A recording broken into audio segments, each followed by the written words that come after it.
What's happening, everybody? You're tuned into another episode of Off the Yard. I'm Big Lance, and today we are talking about top 5 things you should know before going to prison. Let's get into it. It's rolling like a 6-shot gunning in the miles keep dragging on, trying to make it home. Grabbing all on one life with a long run wind, whistling the devil's outlaw song, and he strums along. He said la la la la la la la, la la la la la la la.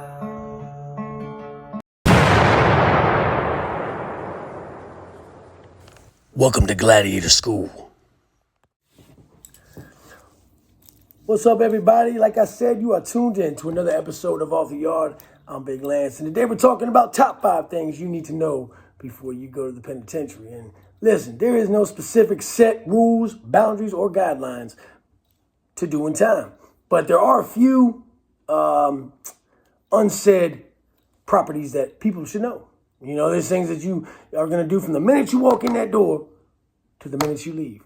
Now, the first and one of my top things that I advise people to do before they go into penitentiary is to act accordingly. And that is attitude, posture, and respect. Those are the 3 things that go along with act accordingly. Your attitude is everything. If you walk into a cell block, or you walk into a unit or a pod or a tier or whatever you want to call it, if you walk in there like you are just the baddest person on the planet, then I promise you, in due time, you will get your chest deflated, just as quickly as you pumped it up. You know, you don't need to be so quick to be confrontational. You don't need to walk around all, you don't need to be like that.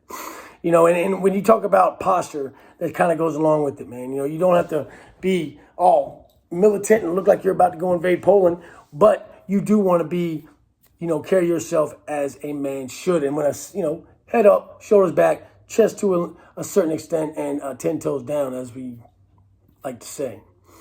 Now, respect. There is a misconception that when you walk into prison, automatically everyone's fresh fish. You're this. Oh, blowing kisses.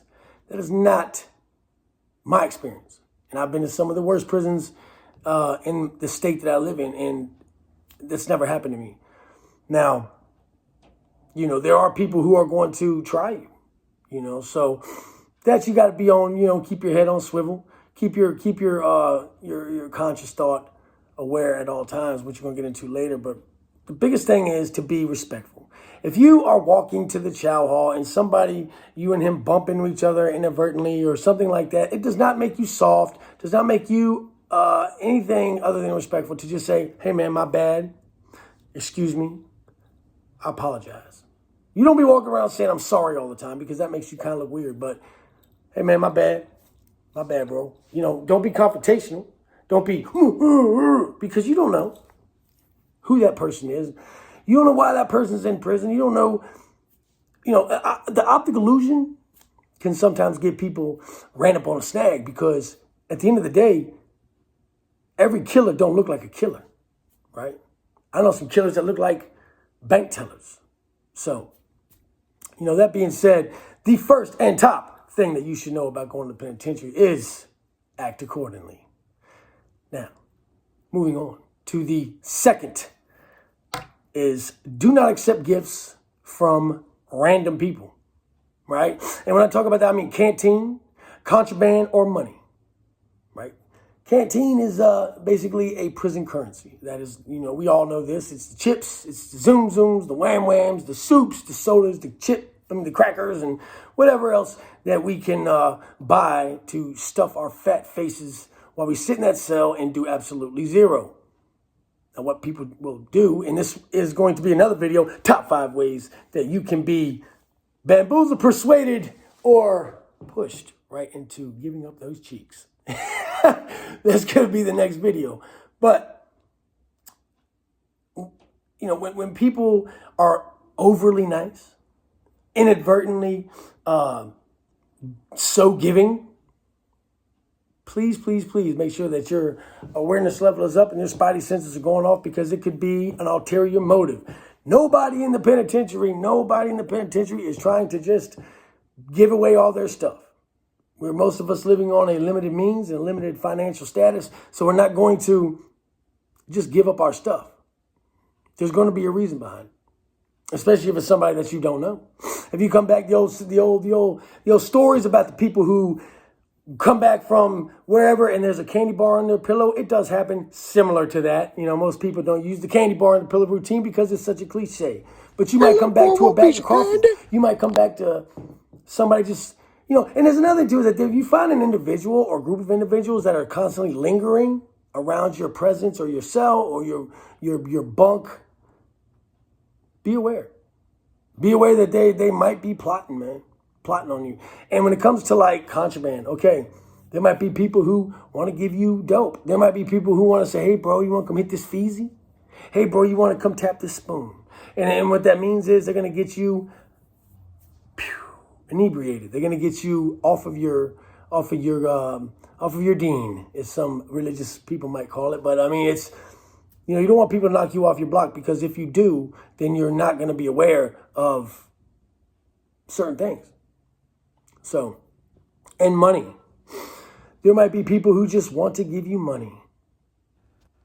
Let me ask you this. Got my mind on my money and my money on my mind. You know, both sides. If you have somebody who is trying to give you money to hang out with you, or give you money, or show that they have their materialistic way of getting into your life, what does that usually mean? They're after something, right?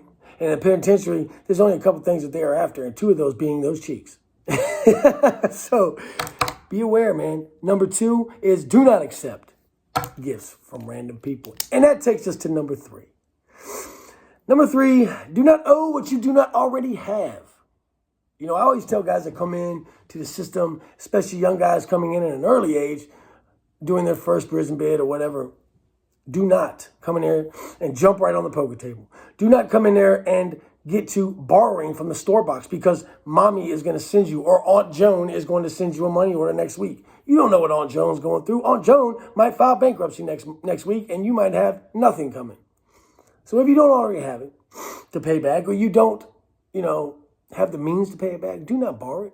Don't go cop from the one guy and pay for it from the other guy. No robbing Peter to pay Paul. That is not going to work, because there are guys who will, you know, send you to the upper room over $5. Trust and believe. The upper room. You know, and I've seen it. So, and when we talk about the gambling, or we talk about purchases or store boxing. Now, the store box is what? We've talked about store box and what that is. Basically, it's a store within the store within the store. So the prison has a canteen, that's the store, but what people do is they'll go and buy a multitude of things that people like to have, and they will tax you. They'll say, okay, 2 for 1. I give you a bag of coffee, I want 2 back. Or 3 for 5. I give you 3, you give me 5 back, right? That's how they make their money. That's how they're surviving. There's going to be a tax. And if you can't pay what you owe and you can't pay that tax, guess what gets taxed, guys? Those cheeks. And I promise you, that is not the tax you want to pay.